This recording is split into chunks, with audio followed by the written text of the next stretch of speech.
Hey, everybody, and welcome to Pro Tour Talk with Steve Dodge. I'm Steve Dodge. My apologies for us starting a little bit late. We're setting up the Utah Open course and getting ready for the Tee Time Selection Show, which we're going to do right after our abbreviated Pro Tour Talk. Today is June 20th, 2018. And the one thing I wanted to talk about tonight, we touched on it a little bit during the Smashbox podcast last night. And it's what is the ideal number of tournaments to have on a pro tour in disc golf? So the way that I went about thinking about this, and I apologize, my guest wasn't able to make it, but I expect we'll have him on in the future. And Jade is hosting a very kick-ass party. Kick-butt party for all the players. There's music, there's a DJ, there's a lineup of food. There's guys playing that game where you throw the disc and jump up and try to catch it. Lots going on, and Jade is being a very good host and being a part of that. Rather than going to help do the Tee Time selections, I'm going to be doing that in about 10 to 15 minutes. But regarding the number of ideal events on a professional tour in disc golf, the way that I went about coming up with this number, the first thing that we did, we figured out probably want to start the tour in mid to late February, probably late February, and you want to end the tour sometime in mid-October. What that does is that gives us about 35 weeks, and that gives about a 17-week or 3-month off season. Those seem like pretty good numbers to me. The next thing we did, take that number 35 weeks, the most events that I think we should have on a tour, not that I used to think, but I think now, is I think we should have events every other week at most. And when you calculate that out, 35 weeks, every other week, that gives you 18 maximum events.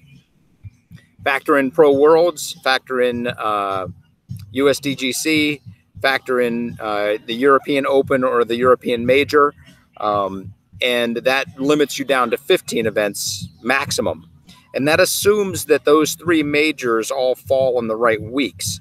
So it's easily they could be in an off week, and then everything kind of shifts and you actually lose a potential Pro Tour week. So assuming that 2 of the events do that, you're actually down to 13 events. So in that case, you'd have 12 Pro Tour events and a Tour Championship. Maybe some years you could have 13 Pro Tour events and a Tour Championship. As the sport matures and the majors fall in line better because things are established, I could see getting up to 13 events and a Tour Championship, or even 14 events and a Tour Championship in a decade or so. But that's a long ways off. And as it is right now, obviously we have the National Tour and the Pro Tour. So we have a lot of times where we actually have back-to-back weeks. Because, for example, this year we have 9 Pro Tour events, 6 National Tour events, the Tour Championship. That right there is 16 events, which is a couple of events higher than what I think that we could max out at. So there's definitely going to be some learning curves and growing pains, and there will be scheduling conflicts as we go through. As long as we continue to work well together. So far, Andrew and I are doing a great job of working and scheduling for 2019, and there's even been some discussions on our end for 2020. So we're getting ready. The goal next year is to have 11 events. We have our current 9. We'll bring in GMC. I don't anticipate losing any of the 9 that we currently have. We'll bring in GMC. That'll be 10. We'll bring in another one. That'll be 11. And then we'll have the Tour Championship as well. And then hopefully there'll be a good number of National Tour events as well as the PDGA majors. So that's what I anticipate happening on that front. And I'm going to go to the news page. Good to see you, Mac. I'm going to go to the news page and see what the news of the week is here at the Pro Tour. And then I'm going to go to the YouTube chat just in case anybody's listening and has some questions that they'd like to ask. So first things I'm going to do is I'm going to open up that chat just so I can have it there. Let's see. I know what to turn that off. Okay. And now let's go to the Pro Tour news. Okay. We've got a nice preview piece about the Utah Open. I've got to say a big kudos, a big shout out to Seth Fendley and all of our writers. We have recently acquired a couple of new writers, and these guys are knocking it out of the park. They've joined Zach Podhorzer, Baker Helton, and I don't know if Jared Roth still. I bet he does still do some writing for us. And if you should go to our the news page and check out the reviews and the daily articles. When the event wraps up, when the women are done playing, we work really hard to get that review piece of the day's action out within an hour of them completing their round, both the women and the men. So go to the website, read those articles, appreciate the great work that those guys are doing. And then so we've got a couple of really good preview articles about the Utah Open. We go through some statistics for the Utah Open. We talk about the gorgeous venue here with these amazing mountains in the background. And then I think we talked about this last week, so it's probably more than a week old, the 100 Win Club. Yeah, we definitely touched on that. So if you go to the news page, that's what's going on the Pro Tour News Talk. Now I'm going to go and look at the chat section and see if you guys have any questions for us. So, hey, Steve Osmond, I'm glad you get to watch live. My apologies for us being a little bit late. Looking for forehand driver recommendations. You do not want to talk to me. Not only do I not throw well, but I throw my forehand even worse. And hopefully some people on the chat will be able to give you some answers there easy. Steve says it takes time and course practice. Oh, that they're talking about that sidearm thing. So this is not Steve Dodge, and we are in a holding pattern. Yes. So I didn't lose my library card, but we're out setting up the course, and I'm going to go ahead and say Patrick and crew did an amazing job, and I think we've got more signage out there than we've ever had. The scoreboard looks fantastic with the mountains in the background. I'm very excited for everybody to see it. Friday through Sunday, tune in, and when you watch hole 18, you're going to be blown away. So I did not forget I was in a different time zone, but that would have been a great excuse. I do need a manager. So Steve Dodge was born in '68. That is true. And so please keep Waco on the Pro Tour. Waco is a fantastic event. I love that city. I love all of the people there. Last year, they were the tournament directors of the year on the Pro Tour. So I think that they are very likely to stay on the tour, especially when I just said I expect all of the current events to stay on the Pro Tour. That's the goal with the Pro Tour. I should clarify that. Long term, my goal is to have every event stay on the tour until they demonstrate that they shouldn't be on the tour. But we will work with people for a year or two to make sure that things get corrected and go in the right direction before we drop somebody. All of the events on the Pro Tour are run well. They're run by conscientious people, and they're run by people who bought into the idea of the Pro Tour early and know what we're trying to do. We want to bring spectators to the event. We want to bring a geographically sensible pattern to the tour. We want to add $10,500 or more to every event. We want to have tour points that matter.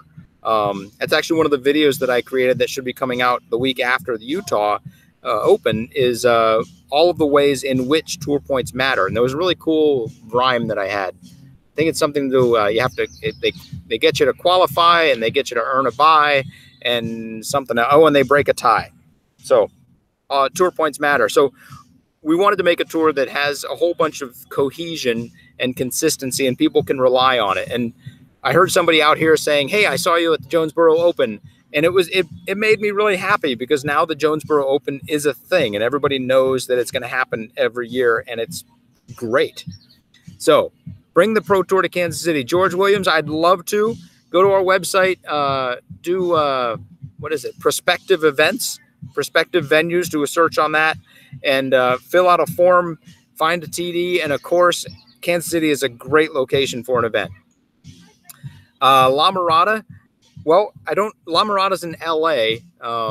I'll say that the Goat Hill was a test event this year. That's down in San Diego. So that would kind of have Southern California covered, presuming that event becomes a Pro Tour event and does a good job. And Ryan Peeler, yes, we are adding 2 events to the plan is to add 2 events to the tour next year, and then to add 1 or 2 events to the tour the year after that. And at that point, I think we would be pretty much at the sweet spot, somewhere around 12, 13, 14, if the schedule works perfectly. Phil Johnson, Pro Tour and National Tour need to merge, would make it so much better. That is a decision for the Pro Tour and the PDGA to come to at the same time.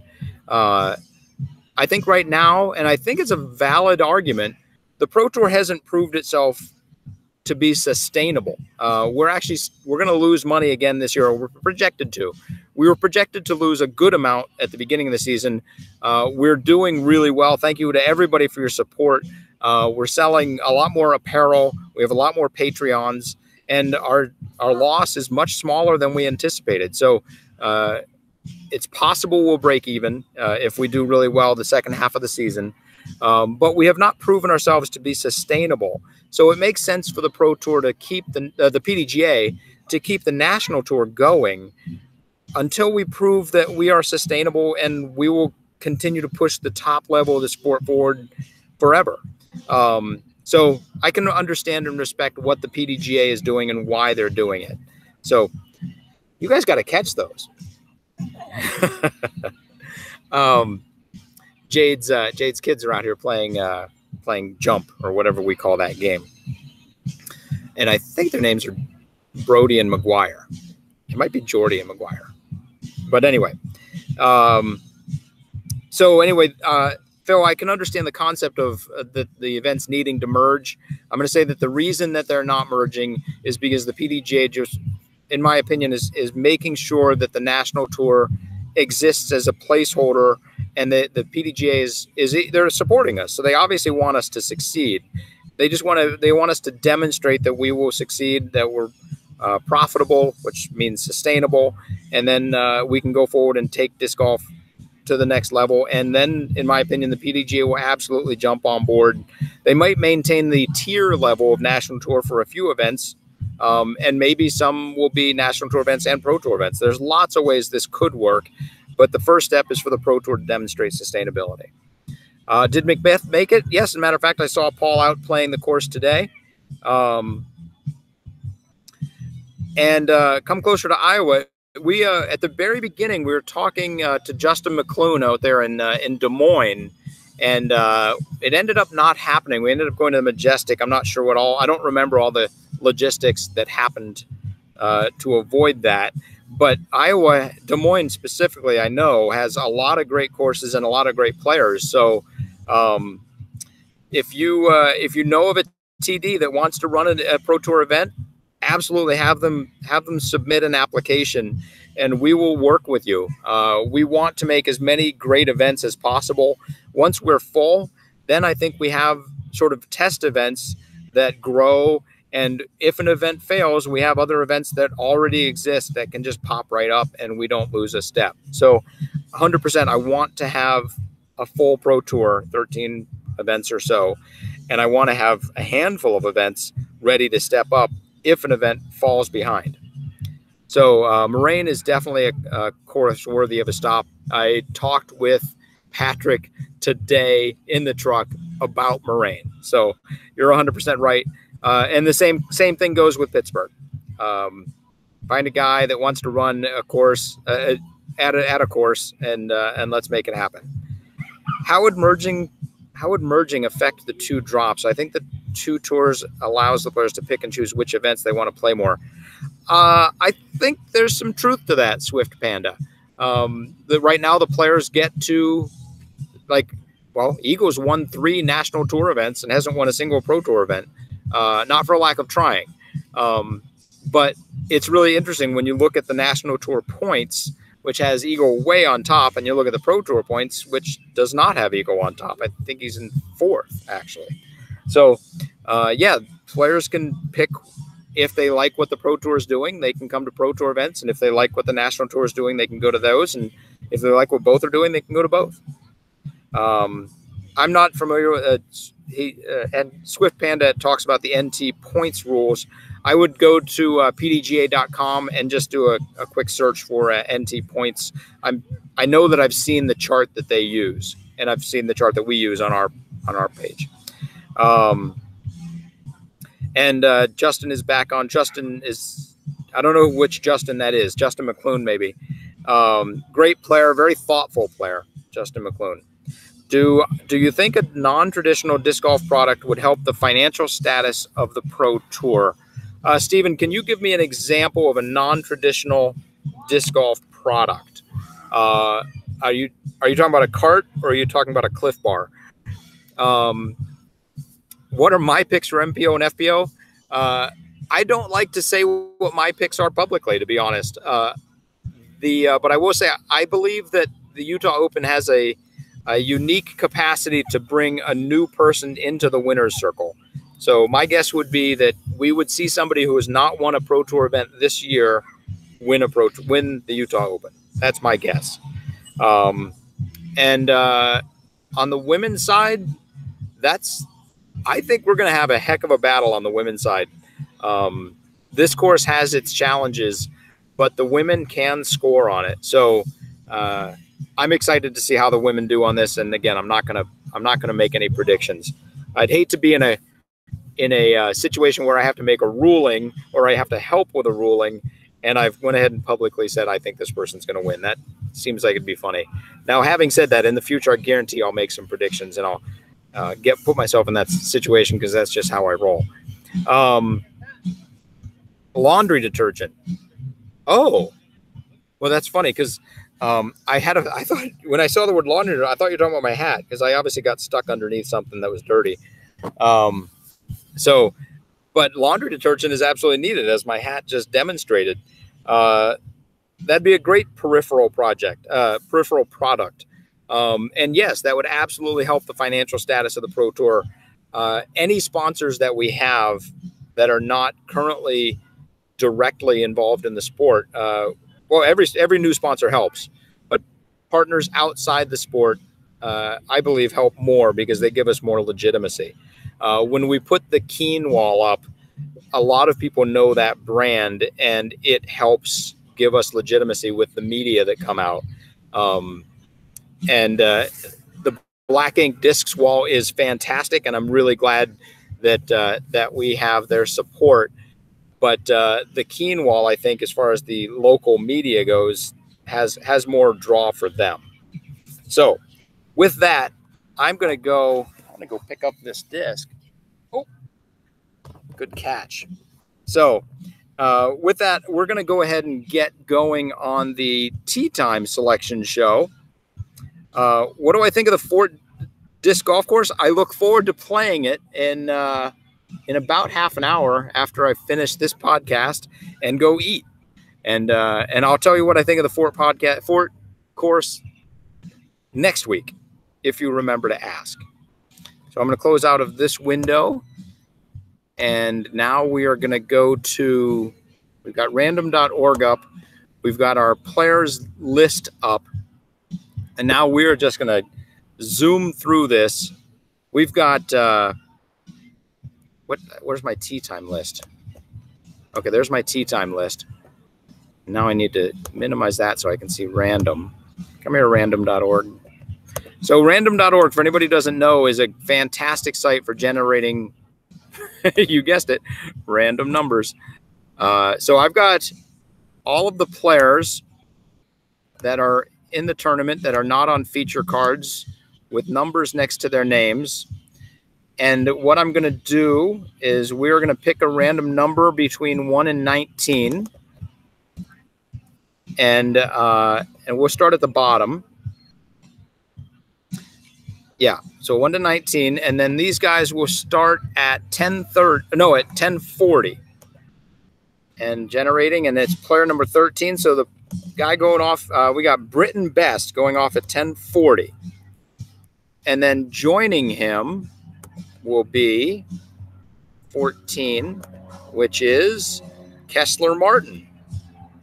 And then joining those two guys, number 12, here we go, Weston Isaacs. And in the first quadrant, joining them, it's interesting when someone like Weston Isaacs, who is a very good traveling pro, is in the second group, second quartile. And joining them is Lewis Bitney. So that is our 1040 card. And then we'll recycle and do it again. And 17. So this is the 1050 card. We got Michael Whipple. And joining Michael Whipple is, oh, I need to go to 2. Here we go, is Corey Dryden.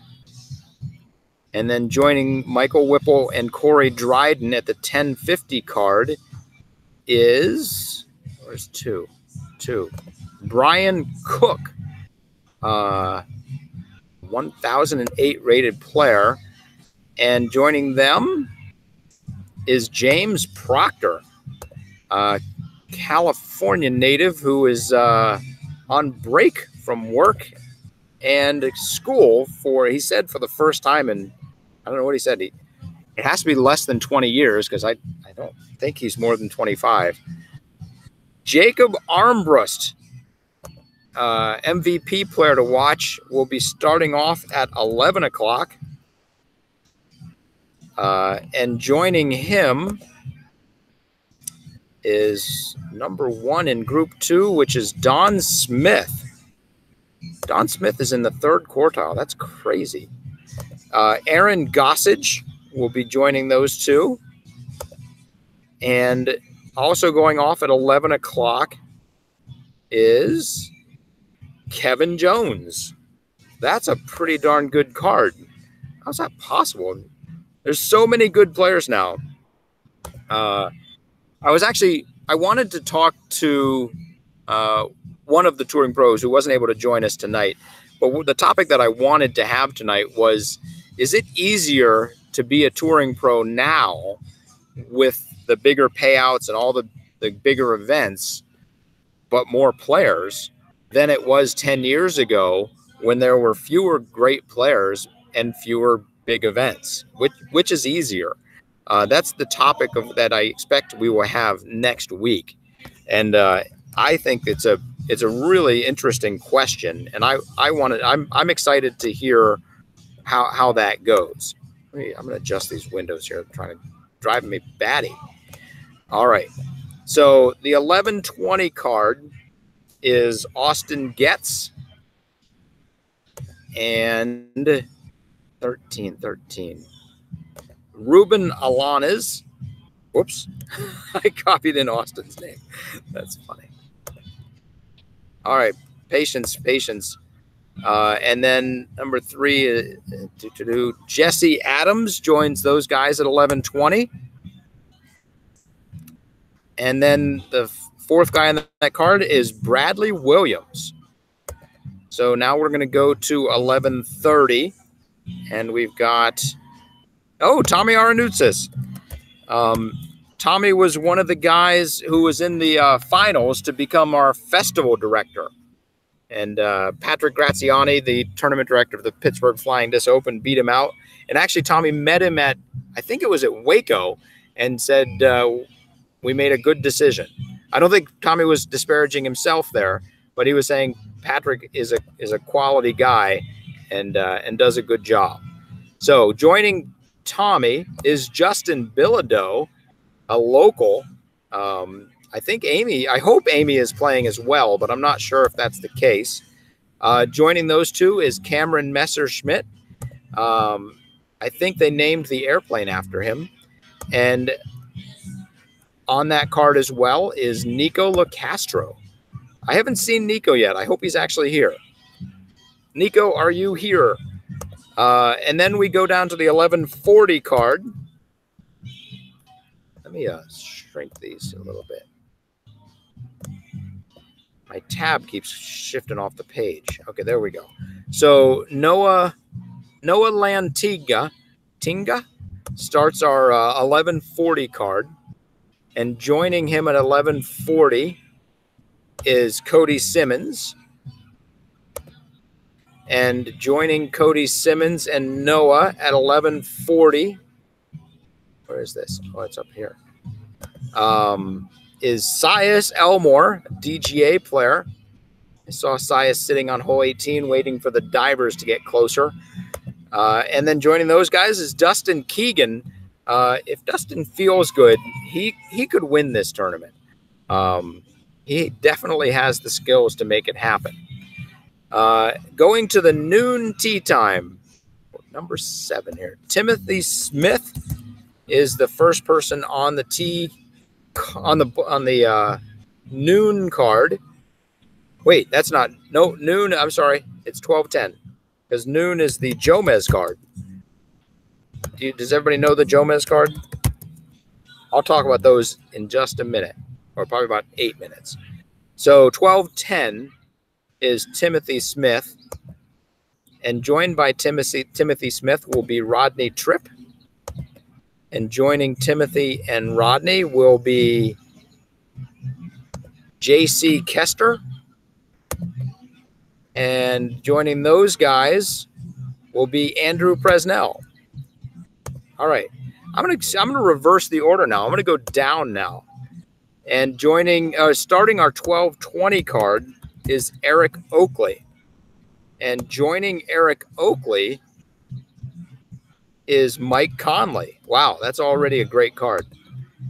Joining Mike Conley and Eric Oakley is Jared Neal.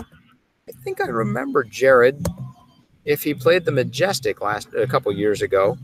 And joining those guys is Charlie Cavalier, someone who's playing every tour stop this year, which is I'm really excited about that. Charlie's a 930, 940 rated player who is seeing how he compares. He's just taken a year and trying to make it happen.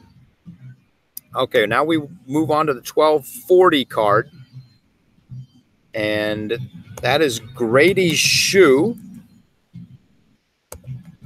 Joining Grady Shue at 1240 is Aaron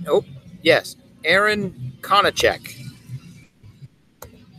And joining Aaron Konachek and Grady Shue is Andrew McGill. And then we've got Dane Nielsen. Dane Nielsen. I'm not sure why I know that name, but maybe he played at San Francisco. So now we're at 12. What was that? 1240. So we're going to 1250. That makes sense to me. And the first person on the 1250 card is Nate Perkins.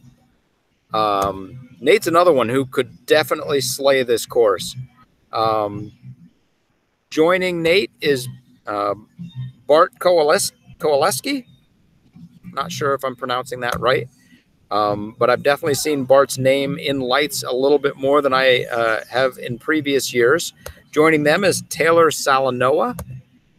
And joining Nate, Bart, and Taylor is Patrick Kosarog at 1250. And then we're going to go to 1 o'clock, also known as 1300. And at 1 o'clock, we've got James Conrad, who can win any event at any time. Joining James Conrad is Kevin Sheehan. And joining Kevin and James is Chris Pinnegar. Wow, we saw Chris throw some serious bombs on hole 1 today. That was I guess we're setting up the scoreboard or something. And I remember thinking, who is that guy? And I saw Pinnegar on the back of his shirt. And I'm now guessing that was in fact Chris Pinnegar. And what time was that? I'm starting to lose it here. I think that was 1 o'clock, wasn't it? So now we're at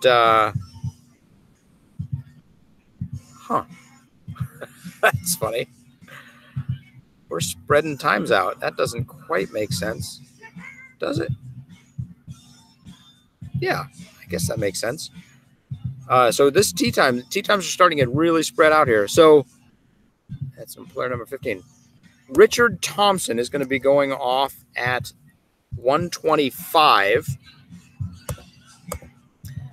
Richard Thompson, I doubt it's the same person, but he was one of my favorite DDC partners in Virginia when I was learning to play the sport of Frisbee. And then joining, wait, I'm confused now because didn't I just say Richard Thompson? But I put it under, oh, Richard Thompson is joined by Zach Johnson. Okay, that was confusing me. And then those two guys are joined by DJ Gilbert. And those guys are joining those guys will be Todd Chapman. So that is a completed card. So now we go to 140, and we've got Alex Russell. I look forward to the point where we're sitting behind a table and we've got some people with cameras that care about this. That's going to be a good day. So joining Alex Russell is Sean Sullivan. And joining those guys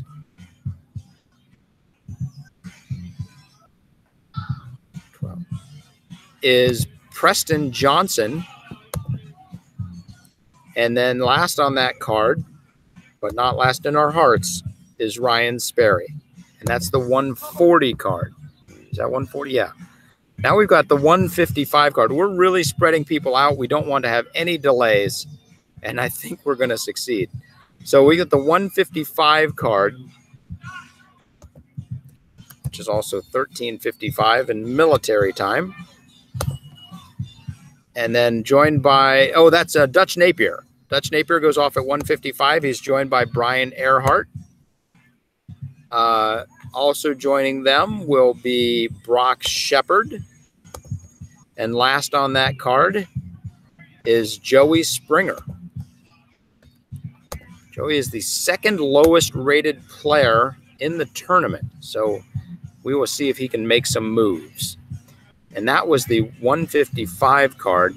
So now we're going to 1425, 225. And that player is Christian Dietrich. Wow.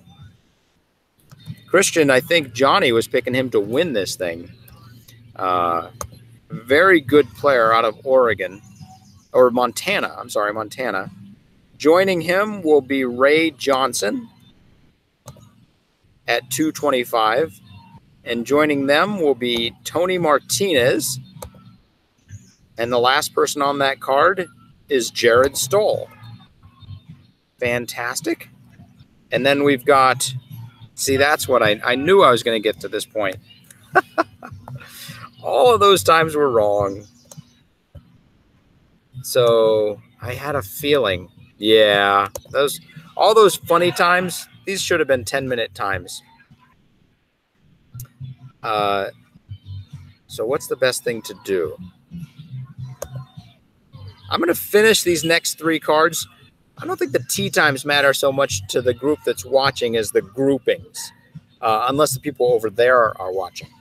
So I'm going to finish these tee times, and then I'm going to go back and adjust. Because, for example, the guys that I said were going off at 225 are actually going off at 140. But I'll be able to do a copy paste on all those and fix them because they all end in fives. So we're going to go to what is in fact the 220 card. And that's Dave Feldberg. And joining Dave Feldberg is Sam Henderson. I haven't seen Sam out here yet. I'm hoping he made the trip. New England native, works across the street from Maple Hill. Joining them is Chris Telesbo. I think I met Chris this afternoon. Seemed like a really nice guy. And then joining those three players is David Silsky. David is the lowest rated player at the tournament. So we'll see if he can beat that guy that's the second lowest rated player and move up a little bit. Now we go to 220. The 220 card has Charlie Goodpasture on it. Nope. Sorry, 240. Good golly, someone better check this. 240 card is Charlie Goodpasture. Joining him is Corey Hood. And then joining them is Tyson Sagboy. And last on that card is James Phipps. And this is the 240 card. And now we go to 250.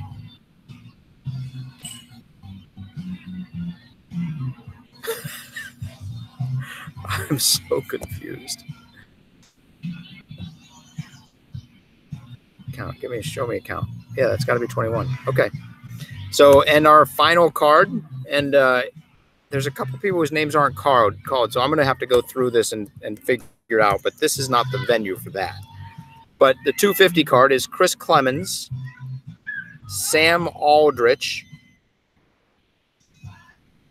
Cameron Sheehan, and Jeff Hungerford.